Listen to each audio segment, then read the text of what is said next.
Hey everybody, it's Rob from Flailthroughs. This is Gundam Battle Operation 2, and this is a guest video from Darth Merrick in the original Byarlant. Byarlant, of course, comes in at 500. It is a flyer. It doesn't have as much going for it as either of its custom models. The Byarlant Custom, of course, has that great charging attack, or that great heavy attack. Byarlant Solda has skills that make it more difficult to drop out of the sky when it sits still, and increase its damage also when it sits still in the eye. Yeah, sits still in the eye. Yeah, if you can fit a whole Byarlant in your eye, you've got some problems. But good spacing on that downswing there, and a couple of good follow-ups. Good time to drop back to Earth and let your thrusters cool a little bit.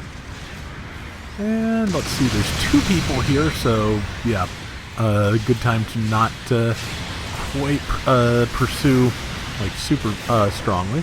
Though they are in a good position, and okay, he bounced off the Kampfer. And Kampfer is still pretty good at 500. It's it's native to 450. At the higher costs, I haven't done as well with it. I'm not one of those people who is like a stickler for only running things at native cost if possible. But Kampfer is one that I think ages pretty sharply at the higher costs, mainly because its defenses are just so low. But good couple of kills there from Merrick. And you can build for defenses, but that, I think, would leave the damage a little low. I don't know. If you've had success with Kampfer at like 550 and up, please let me know. But, okay, 6:05.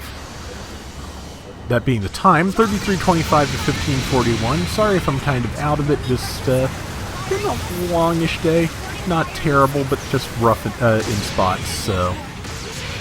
Brain is not exactly on, in top form, even by my standards, which, kind of scary. But, okay, that's a friendly Red Rider whose beam sword was sticking through him. That's good.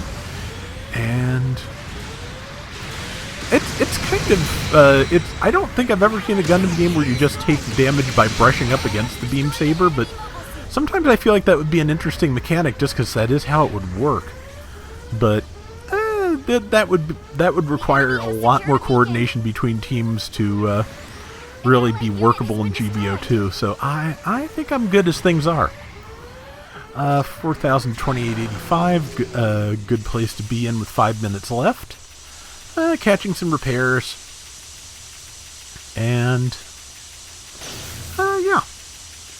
So they announced today that Gundam Evolution is coming out for PC on September 22nd. I think probably 21st outside Japan.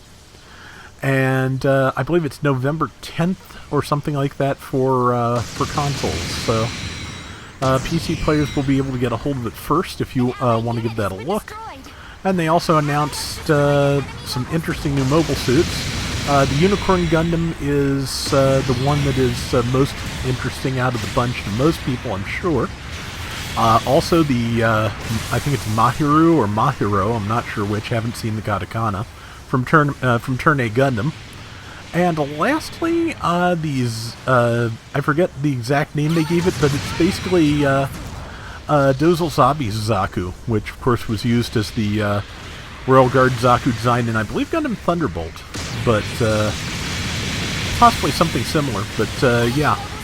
It is a Zaku, a green Zaku with gold trim, and a gigantic Heat Hawk, larger than the Zaku FS's. It's ridiculous.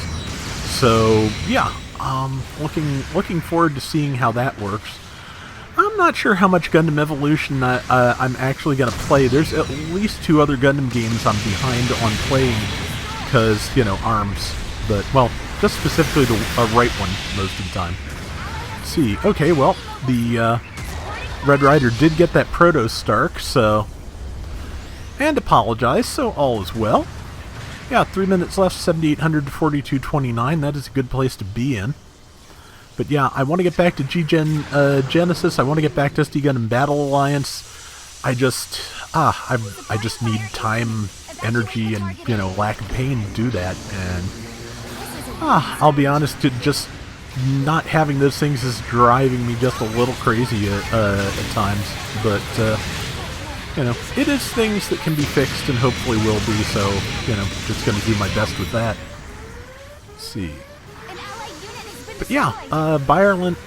Yeah, this is one of the places that I think Byarlant has its best is best used. That being to be able to, you know, get some altitude and fire between allies that have somebody pinned down. Because I mean, whether or not, whether you're just, you know, trying to add stuns or whether you're trying to grab the kill, either way, just the ability to get around your allies is really kind of important for that. So, yeah. Let's see, Proto-Stark, I got him. Of course, that does have type advantage against him because regular Byarlant is a general.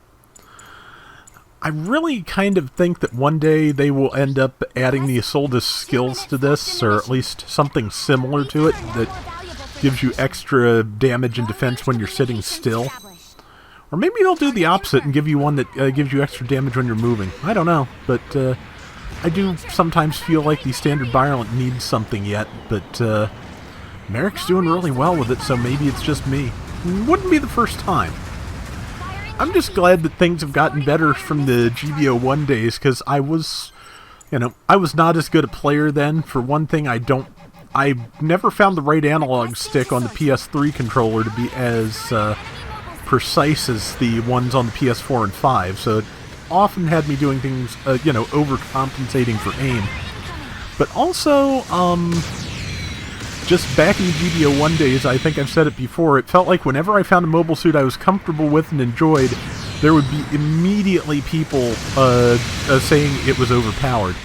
You know, it's like, so, you know, I kind of felt like I was starting to be the benchmark there. Okay, Rob can win with it, it's OP.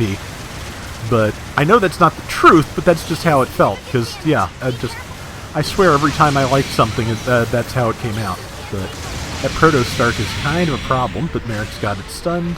And it does not have good melee defense, and basically, as long as you have thrust Byarlant, you can keep going with the melee. So, and the Red Rider took it, and looks like he's going to get some repairs. And yeah, sorry again, Merrick said don't sweat it.